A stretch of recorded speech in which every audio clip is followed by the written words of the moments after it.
महोदय डॉक्टर मनोज कुमार सिन्हा जी, विशिष्ट अतिथि राष्ट्रीय स्वयंसेवक संघ के माननीय जिला संचालक एवं स्वदेशी जागरण मंच के जमुई जिले के प्रथम संयोजक श्री प्रभात कुमार भगत जी, पुराने मित्र नलिन जी, प्रांत के सह संयोजक मुरारी झा जी, कार्यक्रम के संचालक मित्रवर अनिल शाह जी, पटना महानगर संयोजक त्रियोगी तिवारी जी, सह संयोजक द्वय अजय जी और संदीप जी, यहाँ उपस्थित माता भगिनी, सभी बंधु, मेरे पुराने सभी सहकारी कार्यकर्ता एवं प्रचार माध्यमों के मित्रगण, मुझे बहुत खुशी हो रही है। बहुत समय के बाद मेरा जमुई आना हुआ, लेकिन मैं खोलू में अब इतने सारे लोग पहले बोल चुके हैं कि आप लोग कितनी देर और सुनेंगे। ये मेरे मन में एक द्वंद्व चल रहा है। अभी मैंने पूछा कि कार्यक्रम कितने बजे समाप्त होगा, बोले कि 2 बजे तक कहना है। आप लोगों में धैर्य है क्या इतनी देर सुनने का? नहीं है ना? कितनी देर सुनना चाहते? 5 मिनट 7 मिनट नहीं ना?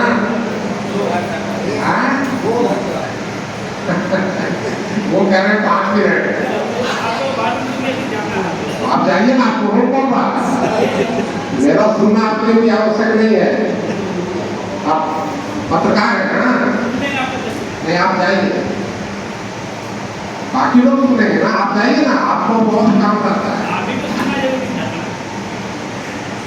हमारे लिए आप अच्छा मत करेंगे। मित्रों, भारतवर्ष कैसा था और भारतवर्ष को हम कैसा बनाना चाहते हैं, इसके बारे में आप सब लोगों के साथ कुछ बातें शेयर करूंगा। उसका एक विनम्र प्रयत्न रहेगा मेरा। स्वामी विवेकानंद जी ने एक समय कहा कि इतिहास भी यह साहस नहीं करता है भारत के अतीत के उन गहरे गहराइयों में प्रवेश करने का, जिसकी गौरव गाथा पूरी दुनिया गाती है। कितना महान था भारत, सोने की चिड़िया कहा जाता था। इस देश में ऐसे आज भी हम सोने की चिड़िया है। केवल अतीत का भारतवर्ष नहीं, हमारे देश में जब डॉक्टर मनमोहन सिंह जी प्रधानमंत्री थे, तो दुनिया के बड़े अर्थशास्त्री को, मैं नाम नहीं लूंगा, भारतीय रिजर्व बैंक का गवर्नर बनाया। बड़ी चर्चा हुई, मैं इतना बड़ा विद्वान व्यक्ति और ये भारतीय रिजर्व बैंक का गवर्नर बना है तो देश की अर्थव्यवस्था बहुत ऊंची जाएगी। उनका नाम था पूरी दुनिया में बहुत जाएगा। जब उनका कार्यकाल पूरा हुआ, तब तक ये नई सरकार आ चुकी थी, तो इस सरकार ने उनकी सेवा को भी नहीं, तो रिजर्व बैंक का गवर्नर पद का छोड़ करके चले गए और इस सरकार की बड़ी आलोचना की। इसकी नीतियों की, आर्थिक से ज्यादा सांप्रदायिक विषयों को लेकर के बड़ी आलोचना। अभी 15 दिन पहले उसी व्यक्ति ने दुनिया के बड़े बड़े अखबारों में उनका एक लेख छपा है। उस लेख में क्या कहते हैं, तो बड़ी आलोचना कर रहे थे सरकार की उसी व्यक्ति का पंद्रह दिन पहले दुनिया के बड़े अखबारों में ये छपा है। वो कहते हैं 14वीं सरकार आई नरेंद्र मोदी जी, बोले कि अगस्त 2013 में जब डॉक्टर मनमोहन सिंह जी प्रधानमंत्री, उस समय अखबारों में एक खबर छप गई। खबर क्या थी? उस समय भारत सरकार के पास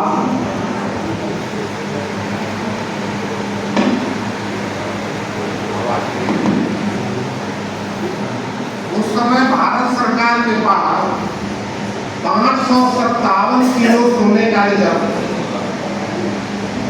तो खबर छपी अगस्त के अंतिम 2013 में।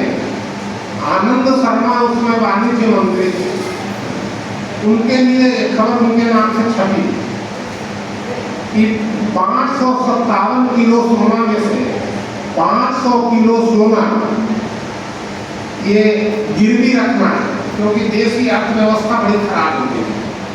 अभी जब खबर छप गई अखबारों में तो बड़ी चर्चा होने लगी कि भाई देश का इतना बड़ा अर्थशास्त्री प्रधानमंत्री है और देश की अर्थव्यवस्था इतनी खराब कैसे हो गई? जबकि उस समय के रक्षा मंत्री ए के एंटोनी भी यही कह रहे थे कि हमारे पास एक बुलेट खरीदने के लिए पैसा नहीं, हम कहां से राफेल खरीदेंगे? बुलेट खरीदने के लिए तो पैसा ही नहीं। तो जब ये खबर छप गई तो सरकार ने इस निर्णय को वापस ले लिया। कहा बड़ी किरकिरी होगी कि 5 टन सोना गिरवी रख दिया। तो सोना गिरवी रखने के बजाय 2 लाख करोड़ रुपए का कर्जा ले लिया और तब जाकर के 14 में नई सरकार आ गई। अब वही पूर्व गवर्नर लिख रहे हैं कि उस विद्वान अर्थशास्त्री के प्रधानमंत्री रहते हुए देश सोना गिरवी रख रहा था, पैसा नहीं था, 2.25 लाख करोड़ रुपए का कर्जा ले लिया। ये जब नई सरकार आई जिसकी हम लोगों ने बहुत आलोचना की, उस सरकार ने थोड़े ही समय में वो जो 557 किलो सोना था, 5 टन से ज्यादा थोड़ा, उसको 114 टन कर दिया गया। 5 टन से 114 टन थोड़े समय। और जो 2.25 लाख करोड़ रुपए का कर्जा लिया था वो भी वापस कर दिया और राफेल खरीद लिया और रूस से S-400 खरीद लिया। अभी सारा पैसा कहां से आ गया? पहले के प्रधानमंत्रियों सरकार कर रही थी, पैसा ही नहीं है देश के पास। ये सारा पैसा आ गया, सोना का रिजर्व बढ़ गया। और जून 2021 का अद्यतन रिपोर्ट है, लेटेस्ट रिपोर्ट है, जून 2021 का लेटेस्ट रिपोर्ट है अभी कि सोना का जो रिजर्व 5 टन से 114 टन किया था तो अभी 705 टन हो गया। यानी अभी भी भारत सोने की चिड़िया है, बल्कि अब तो शेर बन गया है सोने का। और हमारी माता बहनों के पास सोने के जितने आभूषण हैं उससे पूरी दुनिया को खरीदा जा सकता है। इतना सोना है इस देश के पास। तो केवल भारतवर्ष का अतीत ही सोने की चिड़िया नहीं था, भारतवर्ष का वर्तमान भी सोने का शेर है। इस देश में अनेक विदेशी लोग आए, कोई आक्रामक के नाते आया, कोई पर्यटक के नाते आया, कोई शिक्षार्थी के नाते आया। और इन सब लोगों ने इस देश के बारे में क्या वर्णन किया है? ये कैसा था देश? कोई मेगास्थनीज आया, कोई फाहियान आया, कोई मेनसांग आया, और इन सब लोगों ने इस देश का जो वर्णन किया है लगभग 2,500-3 हजार साल पहले का से आज तक, इन सब लोगों ने एक ही बात कही है कि भारतवर्ष वैभव के शिखर पर चढ़ा हुआ था, वैभव के शिखर पर, पहाड़ पर बैठा हुआ था भारत। इन सब लोगों ने वर्णन किया। प्राचीन भारत की बात छोड़ दीजिए, मध्यकाल में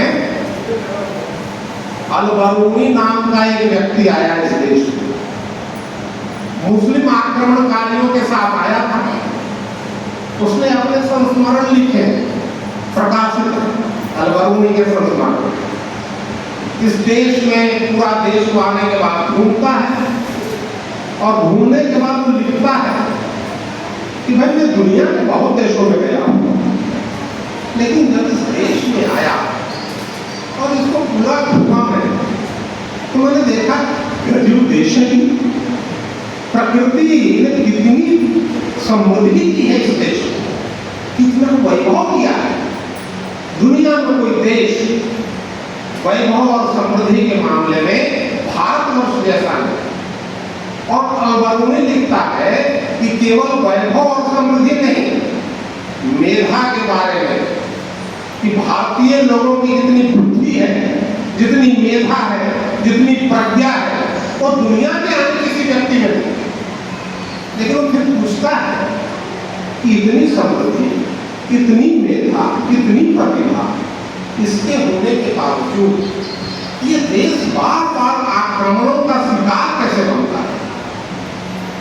तो वो लिखता है कि मेधा तो है, समृद्धि तो है, लेकिन एक चीज, कौन है हमारा शत्रु, कौन है हमारा मित्र, इसको पहचानने के भाव का अभाव।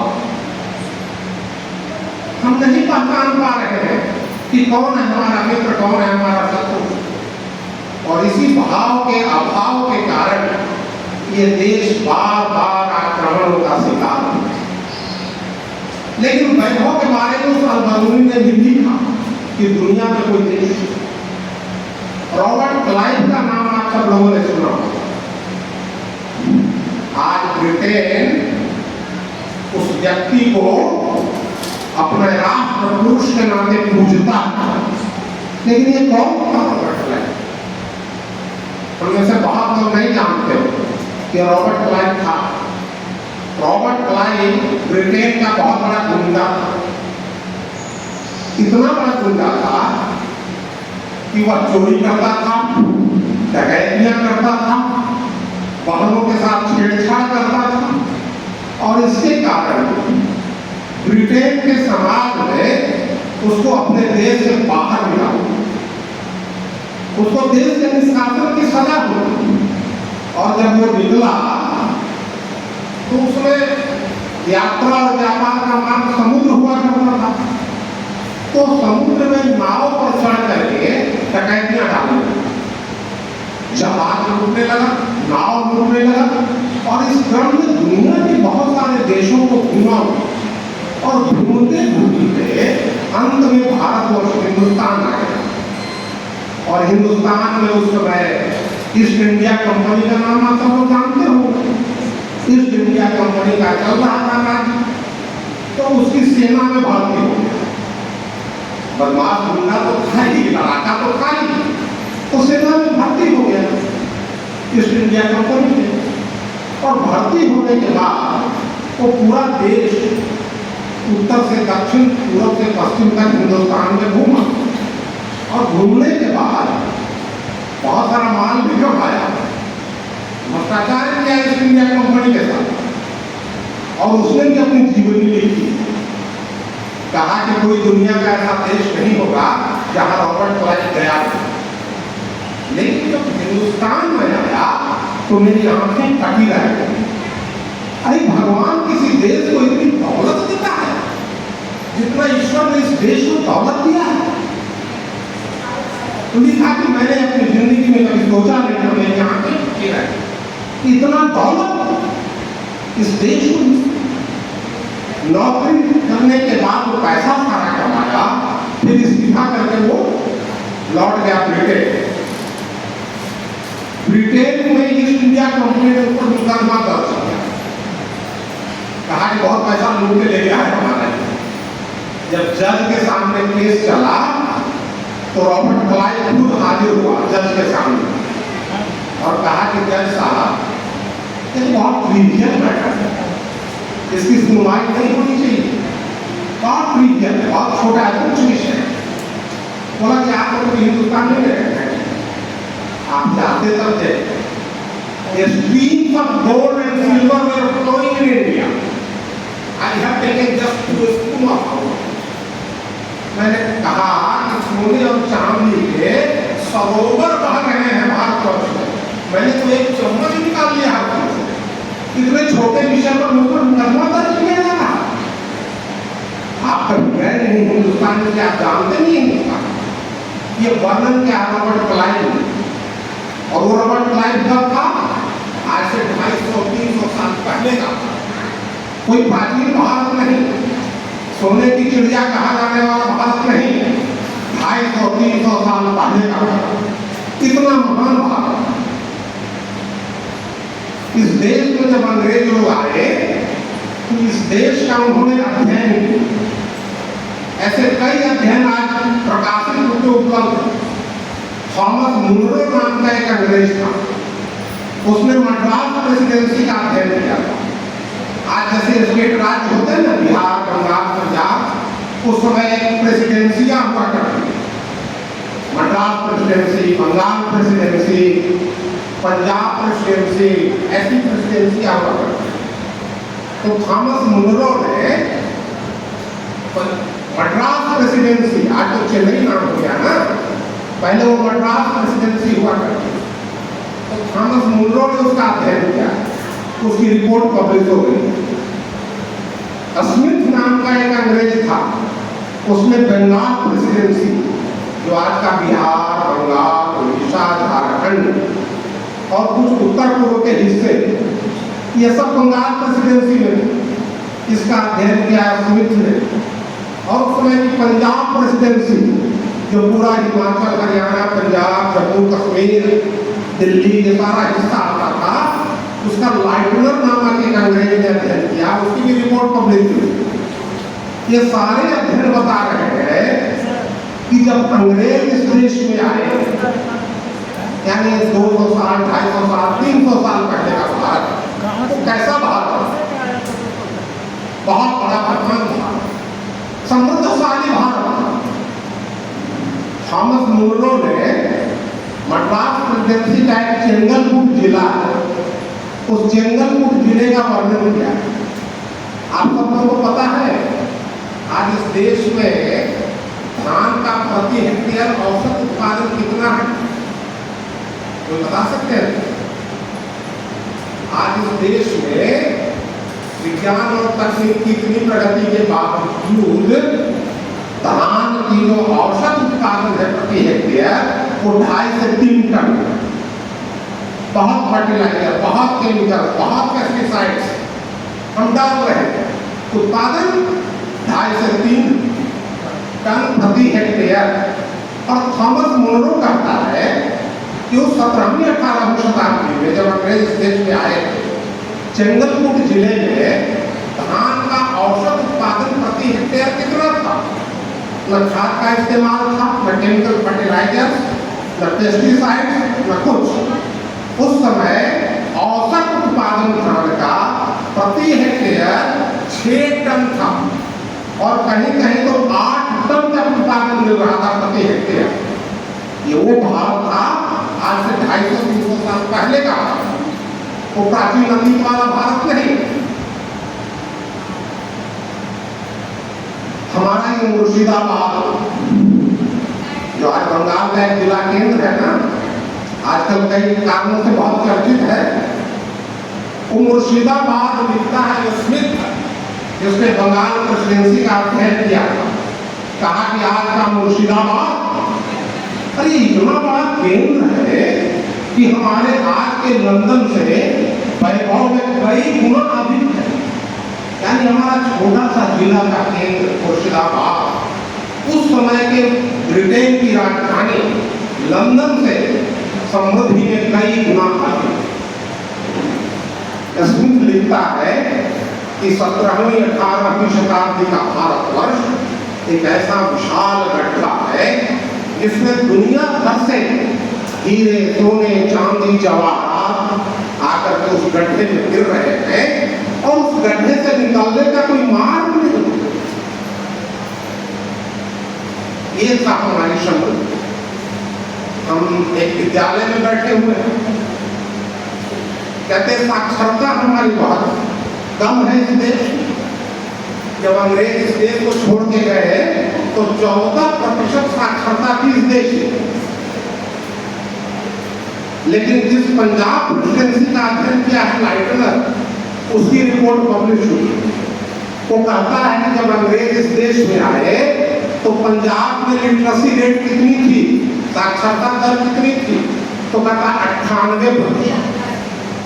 98% साक्षरता की दर थी पंजाब प्रेसिडेंसी में जब अंग्रेज इस देश में आए। बंगाल में थी 93%।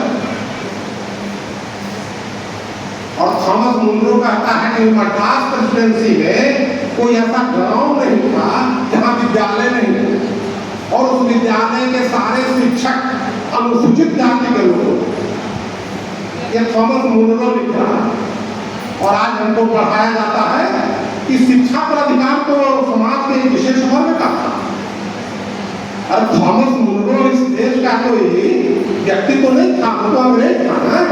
और उसने लिखा कि मद्रास प्रेसिडेंसी का कोई गांव नहीं जहां विद्यालय नहीं हो और उसके सारे आचार्य अनुसूचित जाति के हो और विद्यार्थी भी सारे वर्गों से लोग आते थे। ये स्थिति जिस समय अंग्रेज इस देश में आए, अंग्रेजों ने हमारी सारी व्यवस्था को तहस नहस कर दिया। मैकाले का नाम सुना होगा आप सब लोगों ने। 2 फरवरी 1835 को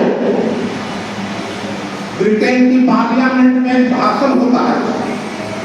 उस भाषण में वो कहता है कि ऐ अंग्रेज लोगों, मेरी बात को साफ साफ सुनो। अगर हिंदुस्तान के ऊपर शासन करना है तो वहां की शिक्षा व्यवस्था और संस्कृति को नष्ट करना होगा। अगर वहां की शिक्षा और संस्कृति को नष्ट नहीं करोगे तो तुम लंबे समय तक हिंदुस्तान पर शासन नहीं कर सकते। और तब उसने एक शिक्षा व्यवस्था लागू की जो मैकाले के नाम पर आज भी चल रही है। और वो शिक्षा व्यवस्था ऐसी रही, हमारे सारे विद्यालय नष्ट हो गए।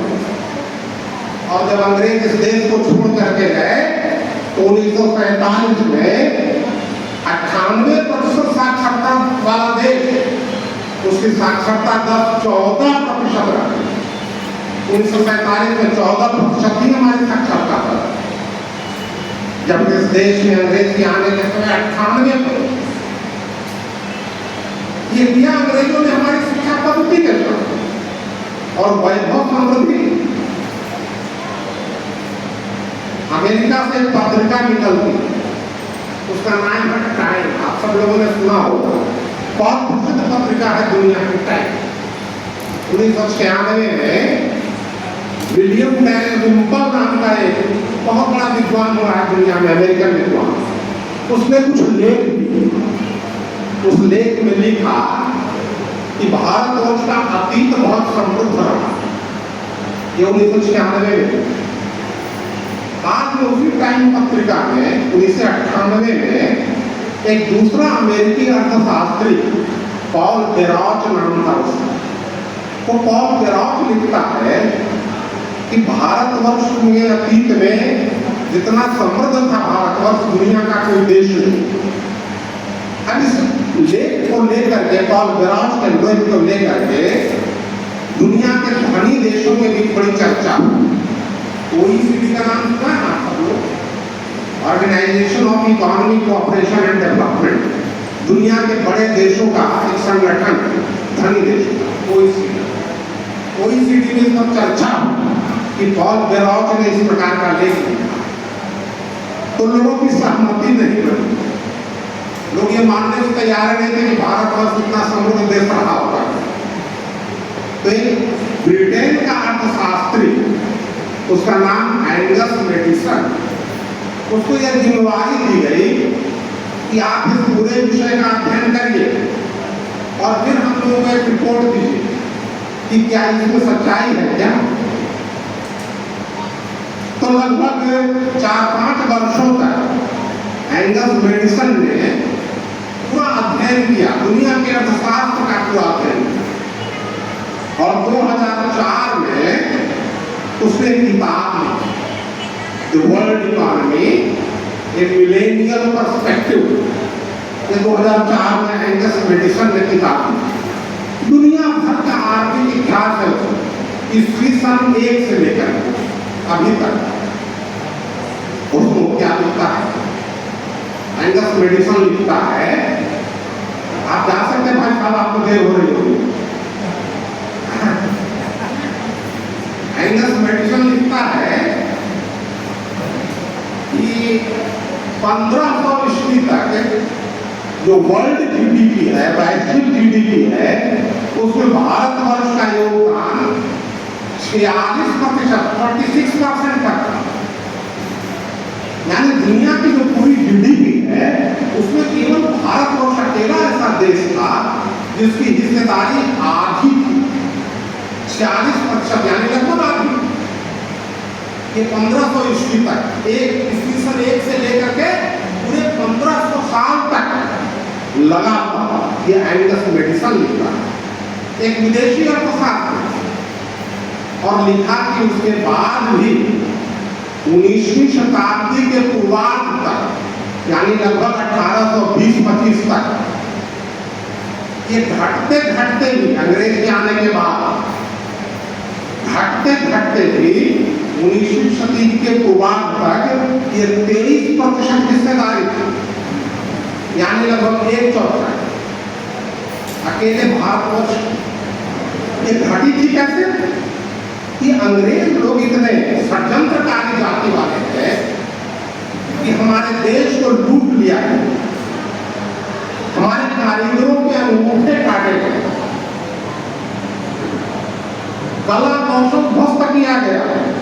आप सब लोगों ने सुना होगा भारतवर्ष में रेशम का इतना महीन कपड़ा बनता था कि पूरी अंगूठी से खान पार कर जाता था, इतना महीन रेशम का कपड़ा बनता। और ये हाथ से बुनते थे हमारे कारीगर, मशीन से नहीं। उन कारीगरों के अंगूठे काट डाले अंग्रेजों ने। एक कथा है, एक अरब देश में वहां के बादशाह की बेटी भारतीय रेशम की साड़ी पहन करके एक दिन राज दरबार में चली। राजा बैठा हुआ था, दरबारी बैठे हुए, सारे लोगों ने अपनी आंखें बंद कर दी। राजा ने कहा कि अरे बदजात, तुमको शर्म नहीं आई कि तुम नंगी होकर के राजा की बेटी, बादशाह की बेटी होकर के नंगी होकर के राज दरबार में आ गई हो? तो वो बेटी क्या कहती है, अब्बाजान मैं नंगी नहीं हूं, मैंने 7 तह करके भारतीय रेशम की साड़ी पहनी है, 7 तह, और तब लोगों को लग रहा था कि वो नंगी। कितनी महीन, कितनी पतली वो रेशम की साड़ी रखी होगी, और अपने हाथों से हमारे देश के कारीगर उसको बुनते थे। वो सारा तहस नहस कर दिया अंग्रेजों ने। और जो हमारी हिस्सेदारी 46% थी 1500 वर्षों तक, और उसके आने वाले वर्षों में भी 1/4 थी। जब ये देश आजाद हुआ 15 अगस्त 1947 को, तो हमारी हिस्सेदारी रह गई 2%। ये हाल किया अंग्रेजों ने। और 15 अगस्त 1947 को मित्रों, ये देश जब दुनिया के क्षितिज पर एक स्वतंत्र राष्ट्र के नाते खड़ा होता है, तो एक अवसर आया कि यह देश फिर से अपनी एक नई यात्रा आरंभ करे। परंतु यह देश का दुर्भाग्य रहा कि ऐसे व्यक्ति के हाथ में शासन सूत्र गया जो व्यक्ति भारतवर्ष की मिट्टी में रचा बसा व्यक्ति है। तो व्यक्ति भारतवर्ष को जानता नहीं। डिस्कवरी ऑफ इंडिया नाम सुना हुआ था, तो भारतवर्ष को खोज रहा था, हुआ जानता नहीं था कि भारतवर्ष कैसा है। लेकिन शासन सूत्र उस व्यक्ति के हाथ में 15 अगस्त 1947 को भी जब भारतवर्ष आजाद हुआ एक स्वतंत्र राष्ट्र के नाते, तो दुनिया के हम कर्जदार हैं। 2347 करोड़ का स्टर्लिंग बैलेंस लंदन के बैंक में था। लेकिन आपको पता है 1951 आते आते तक मात्र 3 वर्षों में उस व्यक्ति ने वो सारी पूंजी फूंक ताप करके बर्बाद कर दी और पहली बार 1951 में ये देश 33 करोड़ रुपए का कर्जदार हो। यानी जो काम इस देश में मुस्लिम आक्रांता लोग नहीं कर पाए, जो इस देश में अंग्रेज नहीं कर पाए, उसमें इस देश का पहला प्रधानमंत्री मात्र 3 वर्षों में कर दिया कि उसने 33 करोड़ रुपए का कर्जदार 1951 में पहली बार इस देश को बना। वो कैसा व्यक्ति था? भारतवर्ष से छीड़ दी उस व्यक्ति। जब वो पढ़ रहे थे इंग्लैंड में, कैम्ब्रिज में पढ़ते थे, उसके पहले हैरो स्कूल में पढ़ते थे, तो कैम्ब्रिज में पढ़ते हुए उन्होंने अपने पिताजी को टेलीग्राम किया। उसमें मोबाइल वगैरह तो नहीं था ना, टेलीग्राम का कहा कि पिताजी, I don't want to read at Cambridge, I want to go to Oxford. Pandit Motilal Nehru को जब टेलीग्राम मिला तो एकदम से घबरा गए। क्या हुआ, मेरा बेटा पागल हो गया है क्या? भारतवर्ष के सभी बड़े लोगों के बच्चे कैम्ब्रिज में पढ़ रहे हैं और ये कह रहा है कि मैं कैम्ब्रिज में नहीं पढ़ना चाहता, ऑक्सफोर्ड जाना चाहता। तुरंत जैसे बैक टेलीग्राम किया, कहा जा रहा तुमको हुआ क्या है? इतने सारे भारतवर्ष के बड़े बड़े लोगों के बच्चे कैम्ब्रिज में पढ़ रहे हैं। उधर से फिर टेलीग्राम करता हुआ लौटा, कहता है yes, now Cambridge is too full of Indians, that's why I want to go to Oxford. कहा कि पिताजी आप ठीक कहते हैं, अब कैम्ब्रिज भारतीय बच्चों से भर गया, इसीलिए मैं ऑक्सफोर्ड जाना चाहता हूँ। यानी जो विद्यालय, जो कॉलेज भारतीय बच्चों से भर गया है, उसमें पंडित मोतीलाल नेहरू का बेटा पढ़ेगा। पिताजी आप क्या सोचते हैं? अरे अपने को इतना मत गिराइए, अब बहुत सारे बच्चे हो गए हैं कैम्ब्रिज में, इसीलिए तो मैं ऑक्सफोर्ड जाना चाहता हूँ। ये लिखता है अपने बाप को। इस प्रकार की सोच उस व्यक्ति, पूजनीय महात्मा गांधी जी ने 5 अक्टूबर 1945 को उस व्यक्ति को एक पत्र लिखा, 10-12 बेटा हुआ। 5 अक्टूबर 1945 को एक पत्र लिखा, कहा कि जवाहरलाल, मैं देख रहा हूं कि आजादी हमारे दरवाजे पर दस्तक दे रही है, इसलिए मैं चाहता हूं कि आजादी के बाद का भारतवर्ष कैसा भारतवर्ष होगा, इसके बारे में तुम्हारे विचार जान दो और अपनी बात बताओ। तो उन्होंने लिखा, मेरा ये विचार है कि भारतवर्ष के गांव जब खड़े होंगे, यहाँ के खेत और खलिहानों में जब मुस्कान आएगी, भारतवर्ष के किसान जब उनके खेतों में फसलें लहलहाने लगेंगे, तो भारतवर्ष खड़ा हो जाएगा। 5 अक्टूबर 1945 के पत्र के जवाब में जवाहरलाल 12 अक्टूबर 1945 को बापू को एक पत्र लिखते हैं अपने पत्र में, बापू ध्यान से सुनिएगा, वो जवाहरलाल अपने पत्र में क्या लिखता है बापू को। जिस महात्मा जी के नेतृत्व में देश की आजादी की लड़ाई चल रही है, देश के सर्वोच्च नेता पूजनीय महात्मा, उनको लिखता है वो व्यक्ति पत्र में, बापू आपने अपने पत्र में जिन बातों का उल्लेख किया है उन्हें समझ से परे। मैंने पहले भी आपकी कुछ बातें सुनी थी, एक पुस्तक क्या पढ़ी थी मैंने, हिंदू स्वराज, उसमें वर्णित बातें भी मेरी समझ में नहीं आई, और आपके इस पत्र में लिखी हुई बातों को मैं इस योग्य भी नहीं समझता कि कांग्रेस की कार्य समिति उस पर विचार करे। यानी जो व्यक्ति देश का सर्वोच्च नेता था, जिसके नेतृत्व में आजादी की लड़ाई चल रही थी, उनको वो व्यक्ति पत्र लिखता है कि आपके विचारों को मैं इस योग्य भी नहीं समझता कि कांग्रेस की कार्य समिति उस पर विचार।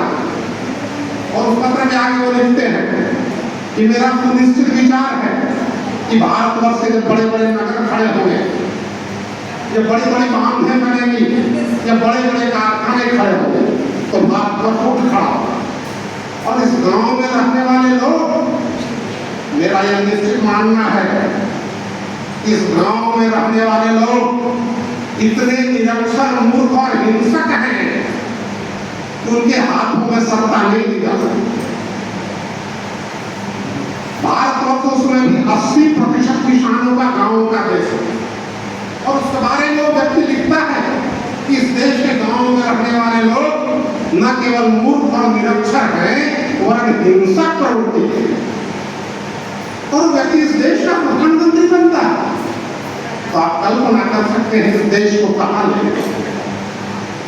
मित्रों, ये उस भारतवर्ष की कहानी है जिसकी हम सजा भोग रहे हैं। खता लम्हों ने की सजा सदियों ने की। जो गलतियां हुई थी उसकी सजा हम भुगत रहे हैं। लेकिन परिवर्तन का एक नया दौर आ रहा है। भारतवर्ष, आप सब लोगों ने भी सुना है, दुनिया की चौथी अर्थव्यवस्था बन गई। दुनिया में भारतवर्ष के पराक्रम का झंडा लहरा रहा। कल तक जो टैरिफ की धमकियां दे रहा था, वो कल बोलता है सैटरडे, कल शनिवार को, कि मोदी दुनिया के महान प्रधानमंत्री। और ये छोटी मोटी बातें तो कुछ हो जाती है। भारत और अमेरिका के रिश्ते बहुत गहरे, ये कल बोला है। जो भारतवर्ष इकोनॉमी को डेड इकोनॉमी कहा। अरे डेड इकोनॉमी तो तुम्हारी है। आज अमेरिका दुनिया का सबसे बड़ा कर्जदार देश है, सबसे बड़ा कर्जदार देश है दुनिया। अगर आज दुनिया के बाकी देश अपनी संपत्ति को वहां से वापस ले लें, अपनी मुद्रा को, अपनी करेंसी को वापस ले लें, तो अमेरिका बैठ जाए। ऐसे भी अमेरिका बैठ रहा। आने वाले 5-7 वर्षों में आप लोग देखेंगे कि अमेरिका का वर्चस्व पूरी तरह से दुनिया में समाप्त हो, ये होने वाला। भारतवर्ष एक नए शौर्य के साथ, एक नई वीरता के साथ खड़ा हो। इस परिस्थिति में हम सब नागरिकों का क्या कर्तव्य? स्वदेशी की बात अभी कह रहे थे नरेंद्र जी कि केवल वस्तुओं का विषय नहीं है, ये भाव है। वस्तु तो महत्वपूर्ण है ही, परंतु स्वदेशी भाव भी एक विचार है। हम कैसी भाषा बोलते हैं, हमारी भूषा क्या है, हमारा भोजन क्या है, हमारा भवन क्या है, कैसा है, हमारा भजन कैसा है, हम भ्रमण कहाँ कर रहे हैं, ये सब बातें आज युवा के साथ जुड़ी। क्या हम इतना संकल्प ले सकते हैं कि हम आज से कम अपने हस्ताक्षर मातृभाषा में करें? बैंकों में जो हस्ताक्षर अंग्रेजी में किए हुए होंगे, हम उनको स्पेसिफिक सिग्नेचर बदलेंगे। हम मातृभाषा में अपने हस्ताक्षर करेंगे। केवल एक पॉइंट भी अगर ले सकते हो तो ये हम सब लोगों को लेना चाहिए। हम इस देश में इस प्रकार का एक वातावरण बनाएं। अभी बच्चियों ने एक गीत गाया था, देश हमें देता है सब कुछ, हम भी तो कुछ देना सीखे। ये हमें प्रेरणा देता है। कबीर दास का नाम आप सब लोगों ने सुना हो। उनकी एक कविता है, कहते हैं कर गही आपल आपनो छाड़ी पराई आस, जाकी घर में है कुआं सो क्यों मरे प्यास। कहा गया अपनी शक्ति का ध्यान करो, पर निर्भरता छोड़ो, छाड़ी पराई आस, दूसरे की आशा छोड़िए। जिसके घर में कुआं है वो प्यासा क्यों मरेगा। आज भारतवर्ष के पास इतनी शक्ति है, इतनी ताकत है, हम पूरी दुनिया का मार्गदर्शन कर सकते।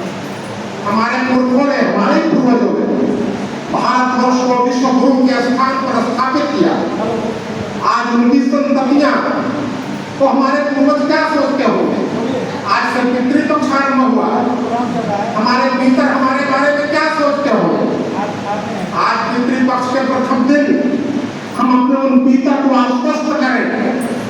कि हे पितर, आपने इस देश को जिस विश्व गुरु के स्थान पर पहुंचाया था, हम आपकी संततियां, हम फिर से इस देश को उसी विश्व गुरु के स्थान पर पहुंचाएंगे, इसका हम प्रण लेते हैं। आज के इस अवसर पर मेरा इतना ही निवेदन।